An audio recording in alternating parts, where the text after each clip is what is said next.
Hello, আসসালামু আলাইকুম বন্ধুরা, কেমন আছো তোমরা?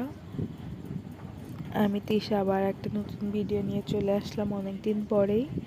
তো আজ আমরা পদ্মবিলে যাওয়ার জন্য প্ল্যান করে বার হয়েছি। তো চুয়াডাঙ্গাতে যে এত সুন্দর একটা পদ্মবিল আছে আমরা জানতাম না।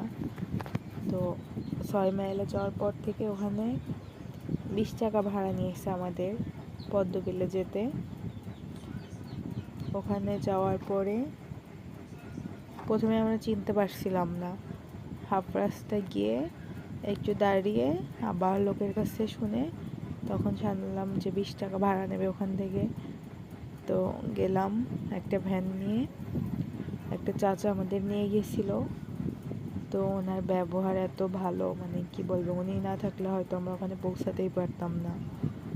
তারপর আমরা ওখানে পৌঁছানোর পরে একটু ফুল দেখলাম, তো ফুলগুলো ওই চাচাই আমাদের তুলে দিয়েছিল, যার কারণে আমরা ফুলগুলো পেলাম, প্লাস মজা হলো অনেক। তারপর ওখানে ঘুরে আবার ব্যাক করলাম চুয়াডাঙ্গাতে। খুবই ভালো লাগলো আমাদের। তোমাদের কেমন লেগেছে অবশ্যই জানিও। আচ্ছা, আজকে এখানেই শেষ। নেক্সট ভিডিওতে আবার দেখা হবে। আল্লাহ হাফেজ।